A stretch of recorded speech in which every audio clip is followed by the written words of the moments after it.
Hello friends, Hindu അനാലിസിസിലേക്ക് സ്വാഗതം. GS 1 to 4 ഒപ്പം editorial prelim based questions, ഇത്രയും കാര്യങ്ങളാണ് ഇന്നത്തെ അനാലിസിസിൽ നമ്മൾ കൊണ്ടുപോകുന്നത്. കോടതികൾ ജനാധിപത്യത്തിൽ ഇടപെടുന്നത് എപ്പോഴും ജനാധിപത്യത്തിന് ശ്രേയസ്കരമാണ്. ഡൽഹി റൈറ്റ്സിൽ 3 സ്റ്റുഡന്റ് ആക്ടിവിസ്റ്റുകൾ അവർക്ക് ജാമ്യം അനുവദിച്ചിരിക്കുന്നു. മാത്രമല്ല, ആന്റി ടെറർ ലോസ് സമരം നടത്തുന്ന സാധാരണക്കാർക്കെതിരെ പ്രയോഗിക്കുന്നതിനെതിരെ ശക്തമായ വിമർശനവും കോടതി മുൻപോട്ടേക്ക് വെച്ചിരിക്കുകയാണ്.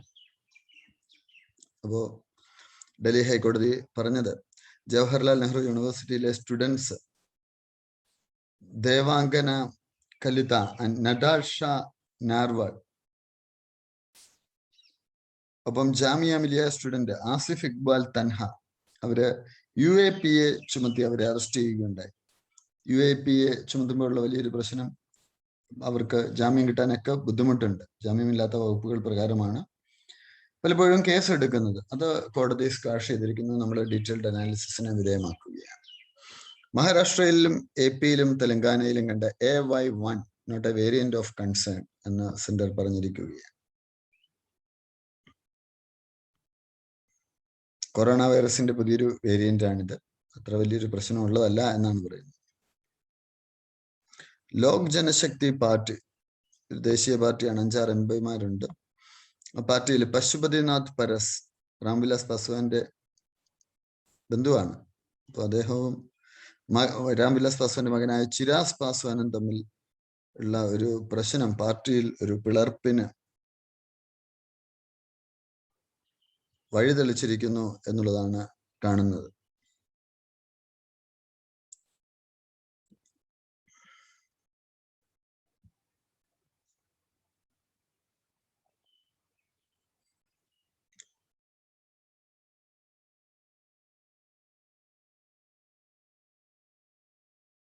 ലോക്കൽ പേജുകളാണ്, നമുക്ക് അത്ര വലിയ പ്രാധാന്യമുള്ള പേജുകളല്ല. ഞാൻ വായിച്ചു പോകുന്നതുകൊണ്ടാണ് ചെറിയൊരു സമയം ലാഗ് സംഭവിക്കുന്നത്. ചില വാർത്തകൾ ലോക്കൽ പേജിലാണെങ്കിലും നമുക്ക് ആവശ്യമുള്ളത് കാണുന്നേ, നമ്മളതൊന്ന് നോക്കി പോകുന്നത് നല്ലതാണ്.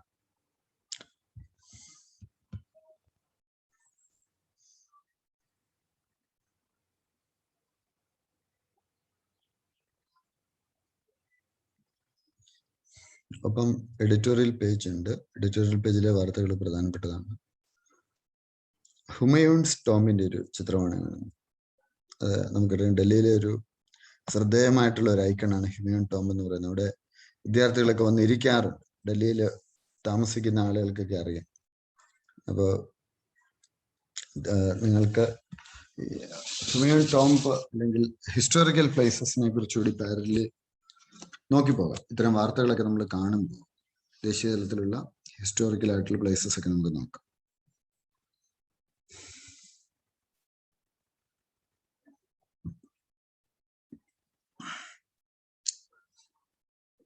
മറ്റൊരു പ്രധാനപ്പെട്ട വാർത്ത, ഇറ്റാലിയൻ മറൈൻസിനെതിരെയുള്ള കേസ് കോടതി ക്ലോസ് ചെയ്തിരിക്കുന്നു. 2 കേരളത്തിൽ നിന്നുള്ള ഫിഷർ ഫോക്ക് അവരെ വെടിവെച്ചു കൊലപ്പെടുത്തി എന്നുള്ളതായിരുന്നു അവർക്കെതിരെ ഉണ്ടായിരുന്ന ആരോപണം. 10 കോടി രൂപ കോമ്പൻസേഷൻ അവര് ഇറ്റലി സെറ്റ് ചെയ്തു. അതിന്റെ അടിസ്ഥാനത്തിൽ ഇവരെ റിലീസ് ചെയ്തിരിക്കുകയാണ്. അവർക്കെതിരെയുള്ള ക്രിമിനൽ പ്രൊസീഡിങ്സ് ക്വാഷ് ചെയ്തിരിക്കുന്നു എന്നുള്ള വാർത്ത. ഇതിൽ ഈ 2 നാവികരിൽ ഒരാൾക്ക് ഹാർട്ട് അറ്റാക്കും മറ്റുമൊക്കെ ജയിലിൽ വെച്ച് വന്നിരുന്നതും ആ സമയത്ത് വാർത്തയായിരുന്നു. മറ്റൊരു വാർത്ത, honoured for ending period poverty, Ambika George MBE,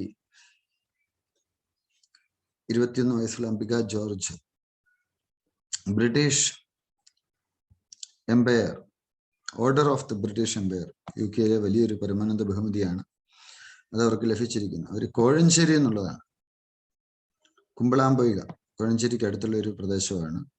തിരുവനന്തപുരത്തു നിന്നുള്ളതാണ്. അപ്പൊ അവർക്ക് ന്യൂസ് വലിയൊരു സന്തോഷം പകരുന്ന ഒരു കാര്യമാണ്.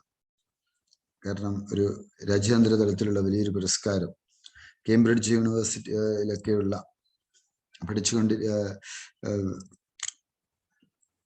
ഇന്ത്യൻ കൊളോണിയൽ ഹിസ്റ്ററിയെ കുറിച്ച് പഠിക്കുന്ന ആളാണ്, കേംബ്രിഡ്ജ് യൂണിവേഴ്സിറ്റി. അപ്പൊ ആ ഒരു വിദ്യാർത്ഥിനിക്ക് ലഭിച്ചിരിക്കുന്നു എന്നുള്ളത് നമുക്കും അഭിമാനിക്കാവുന്ന കാര്യമാണ്. അപ്പോൾ ഇവരുടെ പേരൻസ് അവിടുന്ന് മൈഗ്രേറ്റ് ചെയ്തതാണ്. അപ്പോൾ തീർച്ചയായിട്ടും ഇത് മികച്ച ഒരു നേട്ടം തന്നെയാണ്. സ്ത്രീകളുടെ അവകാശങ്ങൾക്ക് വേണ്ടിയിട്ടും ഒക്കെ തന്നെ ഇന്ത്യക്കാരായ വിദ്യാർത്ഥികൾ മുന്നോട്ടേക്ക് വരുന്നതും നമുക്ക് അഭിമാനം പകരുന്ന കാര്യമാണ്.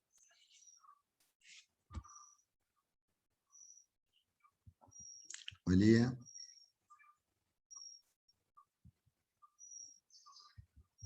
വാർത്തകൾ കാര്യമായിട്ട് അവിടെ ഇല്ല. പിന്നെയുള്ളത് ദ ഇൻവിസിബിൾ ടാക്സ് എന്നുള്ള എഡിറ്റോറിയലാണ്. Emergent action is needed to rein in inflation as people face income losses, medical cost. നമുക്കറിയാം ഈ സെക്കൻഡ് വേവിൽ സംഭവിച്ച വലിയൊരു പ്രശ്നം എക്കോണമി തകിടം മറിയുന്നു. റെസ്ട്രിക്ഷൻസ് ഉണ്ട്, ഇൻഫ്ലേഷൻ പണപ്പെരുപ്പം അതിന്റെ പാരമ്യതയിൽ എത്തിയിരിക്കുകയാണ്. ഇവിടെ ഇത്തരം സാഹചര്യങ്ങളിലൂടെയൊക്കെ കടന്നു പോകുന്ന ഒരു കാഴ്ചയാണ്, രാജ്യം കടന്നു പോകുന്ന ഒരു കാഴ്ചയാണ് ഉള്ളത്. അപ്പോൾ ഈ ഒരു സാഹചര്യത്തിൽ ഇൻഫ്ലേഷൻ 6 മാസത്തെ ഏറ്റവും ഹയർ റേറ്റിലെത്തി, 6.3%. അവിടെ നിങ്ങൾ ശ്രദ്ധിക്കേണ്ട ഒരു കാര്യം, ഇൻഫ്ലേഷൻ 6.3% ഉള്ളപ്പോൾ ബാങ്ക് FD-യിലൊക്കെ നമുക്ക് കിട്ടുന്ന റിട്ടേൺ 5.5% മാക്സിമം. അപ്പൊ നമ്മുടെ പൈസ സത്യത്തിൽ വളരുവാണ് കുറയുവാണ്. എത്രയാണോ ഇൻഫ്ലേഷൻ അതിനേക്കാൾ 1% കൂടുതൽ കിട്ടിയെങ്കിൽ മാത്രമേ നമ്മുടെ പൈസ വളരത്തുള്ളൂ. ഇൻഫ്ലേഷൻ ആളുകളുടെ വരുമാനം കുറയ്ക്കുന്നു, അവരുടെ സമ്പാദ്യത്തിന്റെ തോതിൽ കുറവ് സംഭവിക്കുന്നു. ഇങ്ങനെയൊക്കെയുള്ള കുറെ പ്രശ്നങ്ങൾ ഇവിടെയുണ്ട്. അപ്പൊ ആ കാര്യങ്ങളിലൂടെ നമ്മളൊന്ന് കാണുകയാണ്. India must be alive to the dangers of emerging variance of corona virus എന്നുള്ള മറ്റൊരു എഡിറ്റോറിയൽ. ഇത് രണ്ടും നമ്മളിപ്പോൾ ചർച്ച ചെയ്യും, ഡീറ്റെയിൽഡ് ആയിട്ട് ചർച്ച ചെയ്യും. Emerging form of delta variant called AY1 is raising global concern. 5 of India's leading laboratories since May have submitted data to the global initiative on sharing AII influenza data. അപ്പോൾ ഇതിന്റെ പ്രസൻസ് ഇന്ത്യയിലും ഇംഗ്ലണ്ടിലും ഒക്കെ തന്നെ ഉണ്ടായിരുന്നു. അതിനെക്കുറിച്ചുള്ളൊരു പഠനം, അതിന്റെ ആവശ്യകതയെക്കുറിച്ചും ഒക്കെ നമ്മൾ ഇന്ന് വിശദമായിട്ട് ഇന്നത്തെ അനാലിസിസിൽ നമ്മൾ കാണാൻ പോവുകയാണ്. വാക്സിനേഷൻ പോളിസിയിൽ വന്ന ചേഞ്ചസിനെ കുറിച്ചുള്ള ഒരു ലേഖനമുണ്ട്. ഇലക്ട്രൽ ബോൺഡ്സിൽ കുറച്ചുകൂടി ഡിസ്ക്ലോഷർ ആവശ്യമാണ് എന്നുള്ള മറ്റൊരു ലേഖനം കൂടി കാണാം. അപ്പം ചില രാജ്യങ്ങൾ, ഇന്ത്യ ക്രിപ്റ്റോ കറൻസി നമ്മൾ എന്ത് ചെയ്തു, നമ്മൾ നിരോധിച്ചു. പക്ഷെ ഒരു രാജ്യം ആദ്യമായിട്ട് ഇതിനെ അംഗീകരിച്ചിരിക്കുകയാണ് ലീഗൽ ടെൻഡറിൽ. അത് എൽ സാൽവഡോർ എന്ന് പറയുന്ന രാജ്യമാണ്. അപ്പോ അതിനെക്കുറിച്ചുള്ള ഒരു ലേഖനം സമയമുണ്ടെങ്കിൽ വായിക്കാം.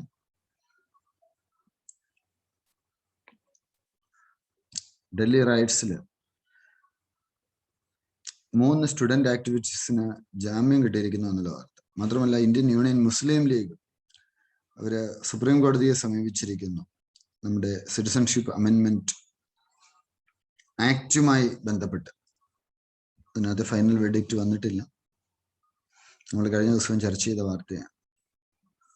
സോണിയാഗാന്ധി പറയുകയാണ് ഈ ഗാൽവാൻ വാലിയിൽ നടന്ന ക്ലാഷസിനെ കുറിച്ച് ഇപ്പോഴും വ്യക്തത വന്നിട്ടില്ല. അവിടെ ധാരാളം ജവാന്മാർ കൊല്ലപ്പെട്ടു. അങ്ങനെയാണെങ്കിൽ അവർക്കൊരു അതിനെക്കുറിച്ചൊരു ക്ലാരിറ്റി, കൃത്യതയോടുകൂടിയുള്ള ഒരു സ്റ്റേറ്റ്മെന്റ് ഗവൺമെന്റ് ഭാഗത്തുനിന്ന് ഉണ്ടാകണമെന്ന് പറഞ്ഞിരിക്കുക.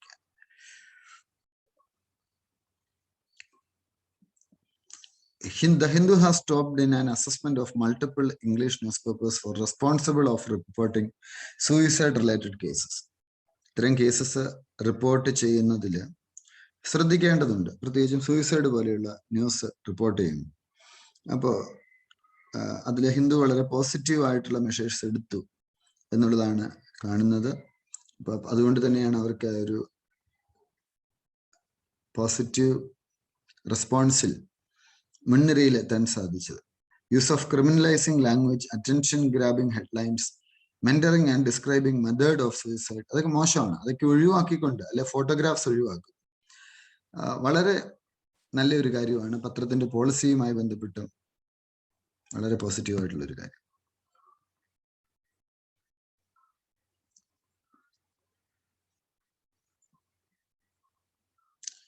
Paras group had the blessings of BJP and JDU.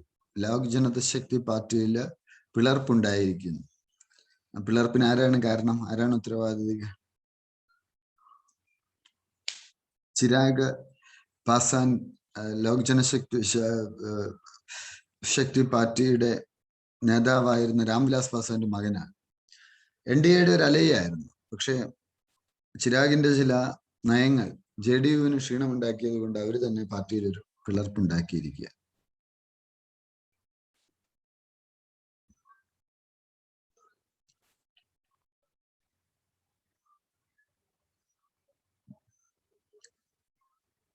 ഇന്ത്യയുടെ ഏറ്റവും വലിയൊരു ശാപമാണ് ഈ ഒരു മക്കൾ രാഷ്ട്രീയം അല്ലെങ്കിൽ ബന്ധുരാഷ്ട്രീയം. അവർക്ക് മാത്രമേ അധികാരത്തിൽ തുടരാനും മുൻപോട്ടേക്ക് വരാനും ഒക്കെ സാധിക്കുകയുള്ളൂ. അപ്പൊ അതാണ് ഹിന്ദുവും ഇന്ന് ചർച്ച ചെയ്യും. അപ്പം US moves to tackle domestic terrorism. Prevention, interruption, dissuasion, ഇതാണ് ഡൊമസ്റ്റിക് ടെററിസത്തിനെതിരെയുള്ള ഒരു സ്ട്രാറ്റജി. ചൈനീസ് ഫോഴ്സസിന്റെ വലിയൊരു ഇൻകേർഷൻ തായ്വാനീസ് അവര് പറഞ്ഞിരിക്കുകയാണ്.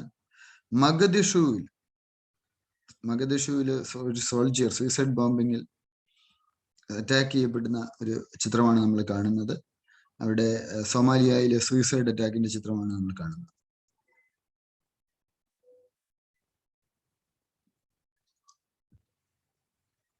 ഇൻഫ്ലേഷൻ കൂടുന്നു. ആ വാർത്ത നമ്മൾ എഡിറ്റോറിയലിൽ ഒന്ന് ചർച്ച ചെയ്യുന്നതാണ്. അദാനി ഗ്രൂപ്പിന്റെ ഷെയർസിൽ ഇടിവ് സംഭവിച്ചിരിക്കുന്ന ഒരു വാർത്ത നമ്മൾ കാണുന്നു. ഭാരത് ബയോടെക് പറഞ്ഞത് കോവാക്സിൻ 150 രൂപയ്ക്ക് സെന്ററിന് കൊടുക്കുക സസ്റ്റൈനബിൾ അല്ല. കാരണം കോസ്റ്റ് കുറയ്ക്കണമെങ്കിൽ പ്രൈസ് കൂട്ടണം എന്നുള്ളൊരു കാഴ്ചപ്പാട് അവർ പറഞ്ഞിരിക്കുകയാണ്. എന്തൊക്കെയാണെങ്കിലും ഇന്നത്തെ ഈ പ്രധാനപ്പെട്ട വാർത്തകൾ നമ്മളിപ്പോൾ അനലൈസ് ചെയ്യാൻ പോകുന്നു. ഡീറ്റെയിൽഡ് അനാലിസിസിലേക്ക് നമ്മൾ കിടക്കുന്നു. വാർത്തകൾ, അവയുമായി ബന്ധപ്പെട്ട സവിശേഷതകൾ ഒക്കെ തന്നെ നമ്മളിപ്പോൾ ചർച്ചയ്ക്ക് വിധേയമാക്കാൻ പോവുകയാണ്. പ്രത്യേകിച്ചും അബ്സല്യൂട്ടിന്റെ ഡീറ്റെയിൽഡ് അനാലിസിസിലേക്കാണ് നമ്മളിപ്പോൾ പോകുന്നത്.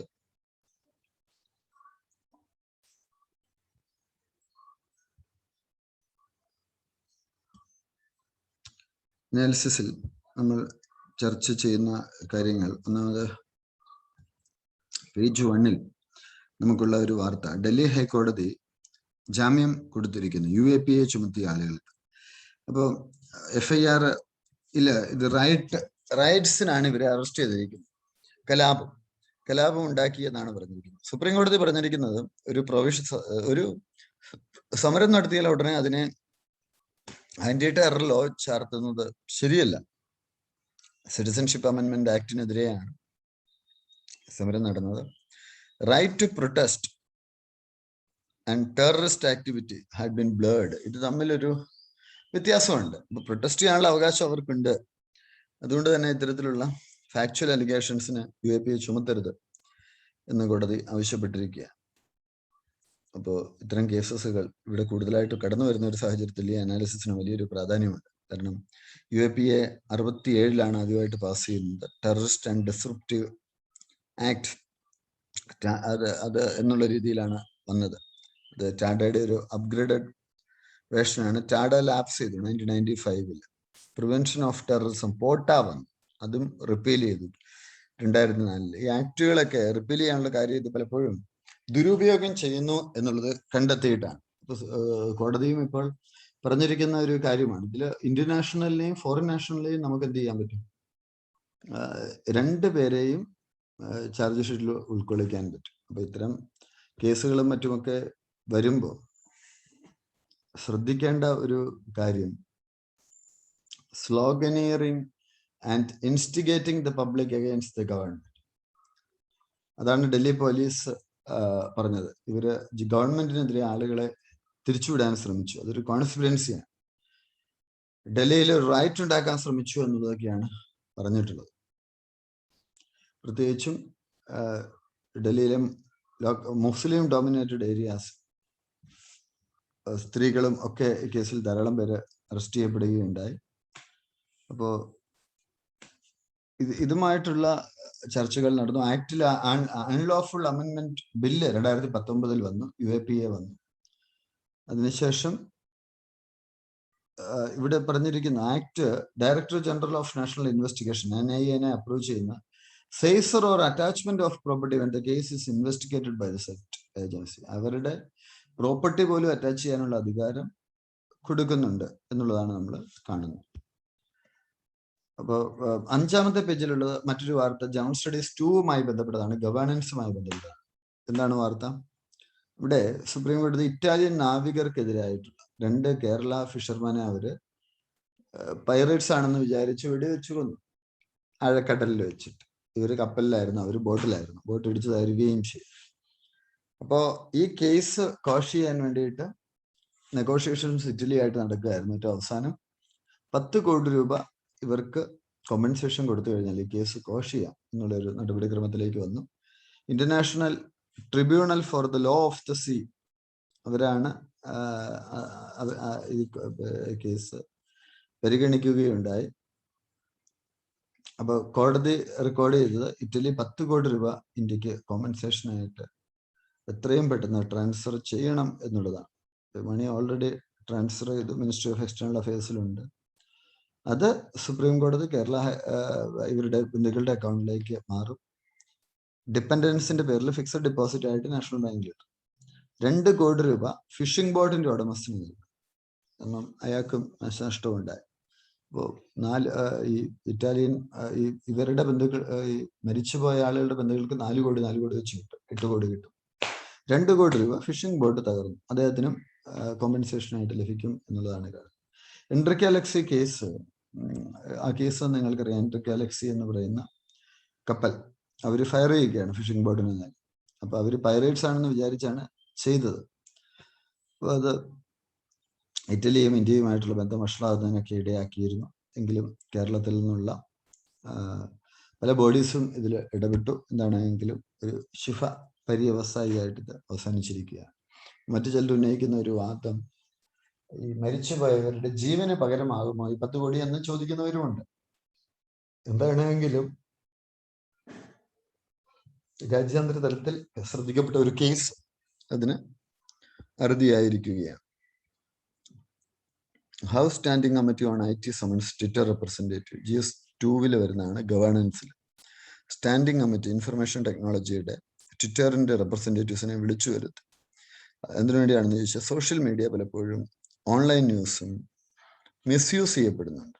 അപ്പോൾ ഗവൺമെന്റിനെതിരെയും മറ്റുമൊക്കെ അത് control ചെയ്യപ്പെടണം. Standing committee as an extension of the Congress. Fireworks are expected in the meeting of the IT panel, with opposition and the BJP warning over Twitter, tagging a few posts of BJP leaders as manipulated media. അപ്പോൾ പലരും ഇതിനെ manipulated media എന്ന് പോലും വിളിക്കുന്നുണ്ട്. കാരണം ഇടപെടലുകൾ, ഇവർക്ക് ചില അജണ്ടാസ് ഉണ്ട്, ഇവരുടെ വാർത്തകളിലും മറ്റും എന്നുള്ള ഒരാശയമുണ്ട്. പാർലമെന്ററി സ്റ്റാൻഡിംഗ് കമ്മിറ്റി അതുകൊണ്ട് കൂടിയാണ് ഇവരെ വിളിച്ച് വരുത്തി അവരോട് വിശദീകരണം ചോദിച്ചിരിക്കുന്നത് എന്നുള്ളത് മനസ്സിലാക്കുക. തായ്വാൻ ലാർജസ്റ്റ് ഇൻകർഷൻ ചൈനീസ് ഫോഴ്സസിന്റെ പറയുന്നു. ചൈന 28ഓളം എയർക്രാഫ്റ്റുകൾ including fighters and nuclear capable bombers തായ്വാന്റെ എയർ ഡിഫൻസ് ഐഡന്റിഫിക്കേഷൻ സോണിലേക്ക് വന്നിരിക്കുകയാണ്. ഇതുവരെയുള്ള ഇൻകർഷനിൽ വെച്ച് ഏറ്റവും വലിയ ഇൻകർഷനാണ്. വൺ ചൈന പോളിസിയിലേക്ക് അവർ വരികയാണ്. ഇതെന്താന്ന് ചോദിച്ചാലും ചൈനയുടെ അതോറിറ്റിയിലുള്ള രാജ്യങ്ങൾ എല്ലാം തന്നെ നമുക്കറിയാം, അതെല്ലാം ഒരൊറ്റ ചൈന, മെയിൻലാൻഡ് ചൈനയുമായിട്ട് people's republic of China, republic of China അല്ലെങ്കിൽ തായ്വാനുമായിട്ടുള്ള relationship.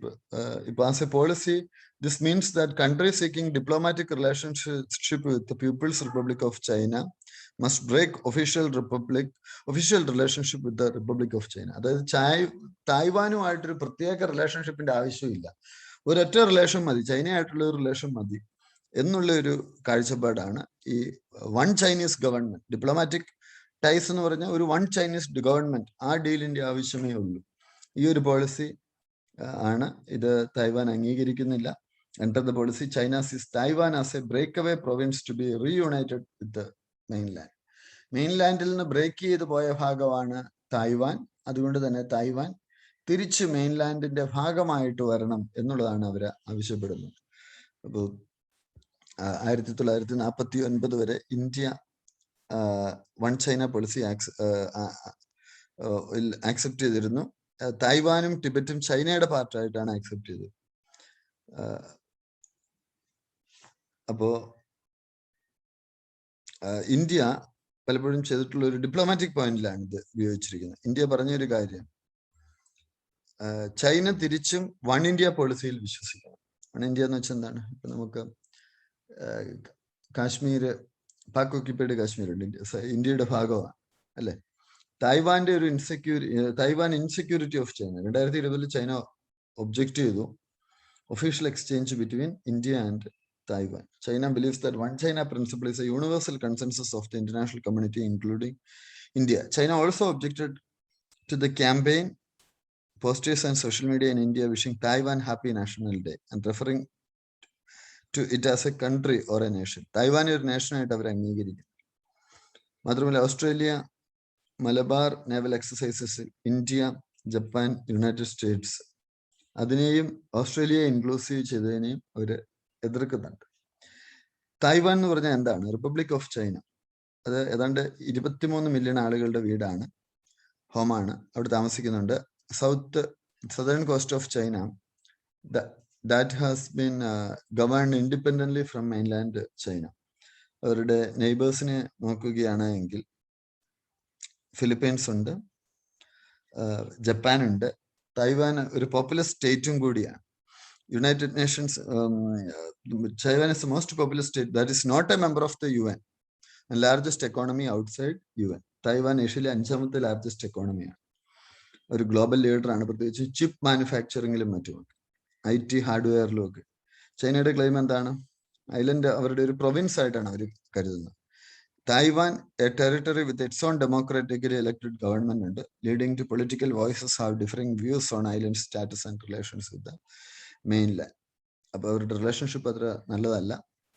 അത് പല ഘട്ടങ്ങളിലും മോശമായിട്ട് വന്നിട്ടുണ്ട്. നമുക്കറിയാം, നിങ്ങൾ ചൈനീസ് ഹിസ്റ്ററി പഠിക്കുമ്പോൾ ചൈനയിൽ നിന്നുള്ള ലീഡേഴ്സ്, ഒരു കൂട്ടം ലീഡേഴ്സ് അവിടെ ഒരു തായ്വാനിലേക്ക് പോവുകയും അവിടെ ഒരു ഗവൺമെന്റ് സ്ഥാപിക്കുകയും ചെയ്തതിനെ കുറിച്ചൊക്കെ നിങ്ങൾ ചരിത്രത്തിൽ പഠിച്ചിട്ടുണ്ടാവും. യമൻ ബേസിൽ UAE ട്രൂപ്സിനെ ബാക്ക് ചെയ്തിരിക്കുക. IR-ലെ ഒരു ടോപ്പിക്കാണ് GS2.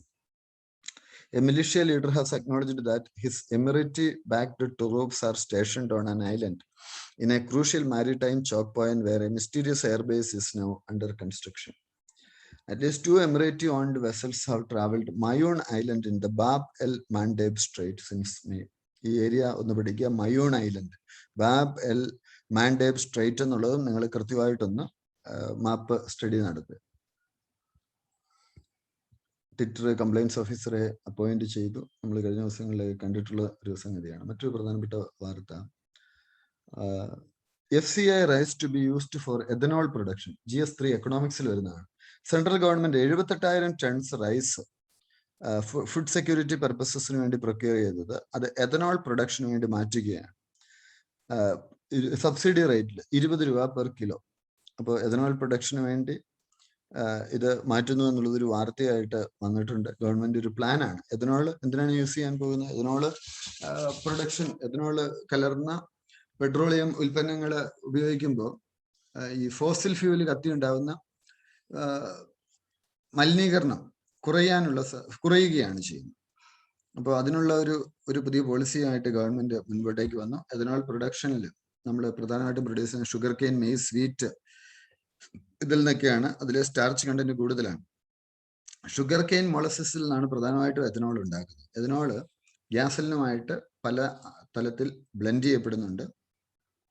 Ethanol molecule contains oxygen. It allows the engine to more completely combust the fuel, resulting in fewer emissions and thereby reducing the occurrences of environmental pollution. Ethanol is produced from plants that harness the power of the sun. Ethanol is also considered as a renewable fuel. Ethanol blending program ആണ് ഇപ്പോൾ launch ചെയ്തിരിക്കുന്നത്. 2003 petroleum and natural gas ministry കൊണ്ടുവന്നതാണ്. നമ്മൾ 2025 20% ethanol blending പെട്രോളിയത്തിൽ blend ചെയ്തിട്ട് കൊടുക്കാനുള്ള ഒരു പ്ലാനിലേക്ക് എത്തുകയാണ്. ഇൻഫ്ലേഷൻ കൂടി നിൽക്കുന്നു. നമ്മൾ ഇന്ന് കണ്ടതാണ്, എക്കണോമിക്സുമായിട്ട് ബന്ധപ്പെട്ടതാണ്. ഇൻഫ്ലേഷൻ 6.4%, 6.5% ഒക്കെ ആയിട്ട് മാറുകയാണ്. അപ്പോൾ പണപ്പെരുപ്പം കൂടുന്നു, തൊഴിലില്ലായ്മ വർദ്ധിക്കുന്നു, അപ്പോൾ അത് ഗവൺമെന്റിൽ ഉണ്ടാക്കുന്ന പ്രശ്നങ്ങൾ. RBI ഇപ്പോൾ ഒരു മാസീവായിട്ട് ഒരു ബോറോവിംഗ് പ്രോഗ്രാമിലേക്ക് പോവുകയാണ്. ഗവൺമെന്റ് സെക്യൂരിറ്റീസ് സാപ്പ് അല്ലെങ്കിൽ ഗവൺമെന്റ് സെക്യൂരിറ്റീസ് അക്വിസിഷൻ പ്രോഗ്രാമിലേക്ക് പോവുകയാണ്. ഇൻഫ്ലേഷനെ കൺട്രോൾ ചെയ്യാൻ വേണ്ടിയിട്ടാണ് ഈ ഒരു പരിപാടിയിലേക്ക് പോകുന്നത്. ഗവൺമെന്റ് സെക്യൂരിറ്റി എന്ന് വെച്ചതാണ് ഡെപ്റ്റ് ഇൻസ്ട്രുമെന്റ്സ് ആണ്. ഗവൺമെന്റ് പണം ബോറോ ചെയ്യാൻ വേണ്ടി ഇത് ഉപയോഗിക്കും. ഗവൺമെന്റ് സെക്യൂരിറ്റീസ് ഇഷ്യൂ ചെയ്യും, അങ്ങനെ അവർ പൈസ കളക്ട് ചെയ്യും. ട്രഷറി ബിൽസ് ഉണ്ട്, ഡേറ്റഡ് സെക്യൂരിറ്റീസ് ഉണ്ട്, ടി ബിൽസ് ഉണ്ട്. അത് സെൻട്രൽ ഗവൺമെന്റിന് മാത്രമേ ടി ബിൽസ് ഇഷ്യൂ ചെയ്യാൻ പറ്റത്തുള്ളൂ. മാർക്കറ്റ് ഫോഴ്സസ് ആണ് അതിന്റെ ഇൻട്രസ്റ്റ് ഡിറ്റർമിൻ ചെയ്യുക. കാനറ ബാങ്ക് 12% സ്റ്റേക്ക് ബാഡ് ബാങ്കിന്റെ വാങ്ങിയിരിക്കുന്നു. ഒരു വാർത്ത page 12. Canara bank lead sponsor ആയിരിക്കും നാഷണൽ അസറ്റ് റീകൺസ്ട്രക്ഷൻ കമ്പനി ലിമിറ്റഡിന്റെ, ബാഡ് ബാങ്കിന്റെ. അപ്പൊ ഇതും പ്രധാനപ്പെട്ട ഒരു വാർത്തയാണ്. ബാങ്കുകൾക്കെല്ലാം ഈ കിട്ടാക്കടങ്ങളുണ്ട്. കിട്ടാക്കടങ്ങൾ ബാഡ് ബാങ്കിന് ട്രാൻസ്ഫർ ചെയ്യും. ബാഡ് ബാങ്ക് അത് കളക്ട് ചെയ്ത് ഗുഡ് അസറ്റ്സ് ആക്കി മാറ്റും. ബാഡ് അസറ്റ്സ് അല്ലെങ്കിൽ നോൺ പെർഫോമിംഗ് അസറ്റിനെ പെർഫോമിംഗ് അസറ്റ് ആക്കി മാറ്റും. Pandemic second wave may have subsidized, but hopes of a smooth and rebound in the economy in the tandem with easing restrictions remain muddled, with the inflation numbers for May compounding the problem. Negative surprise, soaring piece of rising prices. Price ഒക്കെ കൂടി വരികയാണ് അല്ലെ. Inflation ഇപ്പൊ നമ്മൾ തൊട്ട് മുമ്പ് ചർച്ച ചെയ്താണ്, കൂടി വരുന്നു. റീറ്റെയിൽ ഇൻഫ്ലേഷനും ഹൈ ആണ്. ഫ്രൂട്ട്സിന്റെയും പൾസസിന്റെയും എഗ്സിന്റെയും എഡിബിൾ ഓയിൽസിന്റെയും ഒക്കെ തന്നെ വില കൂടി വരികയാണ്. ഡീസൽ പ്രൈസും ഹൈ റേറ്റിലേക്ക് പോകുന്നു. ഇപ്പൊ ഒരു ഗ്രോത്ത് സപ്പോർട്ടീവ് പോളിസി ഗവൺമെന്റിന്റെ ഭാഗത്തു നിന്ന് ഉണ്ടാവണം എന്നാണ് പറയുന്നത്. An acquittal with no good but the bad and the ugly. Recent judgment trial court Tarun തേജ്പാലിന്റെ കേസസിൽ അദ്ദേഹം ഒരു യങ് വുമൻ ജേർണലിസ്റ്റിനെ സെക്ഷലി അസോൾട്ട് ചെയ്തു എന്നുള്ളൊരു കേസ് ഉണ്ടായിരുന്നു. അപ്പൊ അത് ഒരു ഫംഗ്ഷനിലാണ് സംഭവിച്ചതെന്നാണ് പറയുക, ഗോവയില്. ഇത് പലതരത്തിലുള്ള ഇഷ്യൂസ് ഉണ്ടാക്കിയിരുന്നു. അദ്ദേഹത്തെ കുറ്റവിമുക്തനാക്കിയിരിക്കുകയാണ്. ഇതുമായിട്ട് ബന്ധപ്പെട്ട investigative officer has been pulled up not only for the lapses in investigation but also for gaps in her knowledge of technology. Goa government filed an appeal against Tejpal's acquittal. Goa government അതിനെതിരെ appeal കൊടുത്തിട്ടുണ്ട്. ഇത്തരം cases ഒക്കെ വളരെ ശ്രദ്ധയോടുകൂടി തന്നെ കണക്കിലെടുക്കേണ്ടതുണ്ട്. സ്റ്റീരിയോടിപ്പിക്കൽ evaluation, sexual assault കേസസിൽ പലപ്പോഴും ഒരു മുൻവിധിയോടുകൂടിയുള്ള അന്വേഷണങ്ങളും ശരിയല്ല. കാരണം പല സിറ്റുവേഷനിലും പലരും വ്യത്യസ്ത രീതിയിലാണ് പെരുമാറുന്നത്. അപ്പോൾ അതൊക്കെ കണക്കിലെടുക്കേണ്ടതുണ്ട് എന്നുള്ളതും കൂടുതൽ അന്വേഷണവും മറ്റുമൊക്കെ സുതാര്യതയോടുകൂടി നടക്കേണ്ടതിനെ കുറിച്ച് കൂടി ഇവിടെ പറയുകയാണ്. ഇലക്ട്രൽ ബോണ്ട്സിനെ കുറിച്ചുള്ള ഒരു ലേഖനം ഇന്ന് ഹിന്ദുവിലുണ്ട്. കൂടുതൽ ക്ലാരിറ്റി വേണം. ഭാരതീയ ജനതാ പാർട്ടിയൊക്കെ ഡൊണേഷൻസ് പല കമ്പനികളിൽ നിന്നും കളക്ട് ചെയ്തു. വേദാന്ത പോലെയുള്ള കമ്പനികളിൽ നിന്നൊക്കെ ഈ ഇലക്ട്രൽ ബോണ്ട്സ്. അപ്പൊ ഏതെങ്കിലും ഒരു പൊളിറ്റിക്കൽ പാർട്ടി അവരുടെ ഗുണത്തിന് വേണ്ടി അല്ലെങ്കിൽ പൊളിറ്റിക്കൽ ഫണ്ടിന് വേണ്ടി ഇലക്ട്രൽ ബോണ്ട്സിനെ യൂസ് ചെയ്യുന്ന ഒരു സിറ്റുവേഷൻ അംഗീകരിക്കാൻ പറ്റുന്നതല്ല. ഇലക്ട്രൽ ബോണ്ട്സ് ആസ് അൺകോൺസ്റ്റിറ്റ്യൂഷണൽ എന്നുള്ള ഒരു വ്യൂവും ലേഖനത്തിൽ പറയുന്നു. ADRPA challenges electoral bonds as unconstitutional. അപ്പോൾ സുപ്രീം കോടതിയുടെ പറഞ്ഞൊരു കാര്യം, അത് സ്റ്റേ ചെയ്യുന്നത് നിരാകരിച്ചിരുന്നു, പറ്റത്തില്ല എന്നാണ് പറഞ്ഞത് വെസ്റ്റ് ബംഗാൾ ഇലക്ഷൻ. അപ്പോൾ ഇത്തരം കാര്യങ്ങളിലേക്ക് കുറച്ചുകൂടി സുതാര്യത വേണം. അത് ഏതെങ്കിലും ഒരു പാർട്ടിക്ക് അനുകൂലമായിട്ട് പോകുന്ന രീതിയും അംഗീകരിക്കാൻ പറ്റുന്നതല്ല. ക്രിപ്റ്റോ കറൻസി എംബ്രാസ് ചെയ്യുന്ന ഒരു വാർത്ത. എൽ സാൽവഡോർ ലോകത്തെ ആദ്യത്തെ രാജ്യമായി മാറുകയാണ്. അപ്പോൾ ക്രിപ്റ്റോ കറൻസിയും ഒരു അംഗീകൃത കറൻസി ആയിട്ട് മാറുമ്പോൾ അത് ബ്ലാക്ക് മണി അല്ലെങ്കിൽ ടെററിസ്റ്റ് ഫണ്ടിങ്ങിനും ഒക്കെ സഹായകരമാകാൻ സാധ്യതയുണ്ട്. മറ്റു രാജ്യങ്ങളിൽ നിന്നുള്ള അതുമായി ബന്ധപ്പെട്ട പഠനം കൂടി നമ്മൾ മനസ്സിലാക്കുന്നു. അവസാനത്തെ 3 ചോദ്യങ്ങളിലേക്ക് നമ്മൾ പോകുന്നു. പ്രിലിം ബേസ് ചെയ്ത് ക്വസ്റ്റ്യൻ വരാൻ സാധ്യതയുള്ളത്. Right to a fair trial originates from article 14 of the Indian constitution. The Supreme Court in State of Punjab versus Ramdev Singh held that the name of the rape victim should not be mentioned in the judgment. ഈ 2 സ്റ്റേറ്റ്മെന്റും ശരിയാണ്. Right to fair trial, disclosure of identity of the survivor of the rape. രണ്ടാമത്തെ ചോദ്യം. Ministry of education has launched GATI. It is a system of grading institute to achieve gender equity in science. രണ്ടാമത്തെ മാത്രമാണ് ശരിയായിട്ടുള്ളത്. മൂന്നാമത്തെ ചോദ്യം, with reference to gender equity, consider the following statement. Gender equity in science is one of the focuses of draft 5th National Science, Technology and Innovation Policy. India is third worst performer in South Asia according to the World Economic Forum Global Gender Gap Report. താഴെ പറയുന്നവയിൽ ഏത് statement ആണ് ശരി? രണ്ട് സ്റ്റേറ്റ്മെന്റും ശരിയാണ്. ഇതിന്റെ detailed ആയിട്ടുള്ള analysis അബ്സല്യൂട്ടിന്റെ Telegram ചാനലിൽ ഇടുന്നുണ്ട്. അതെടുത്ത് നിങ്ങൾ വായിച്ചു പോവുക. എല്ലാവിധ നന്മകളും നേരുന്നു. നന്നായി വരട്ടെ. വിജയാശംസ.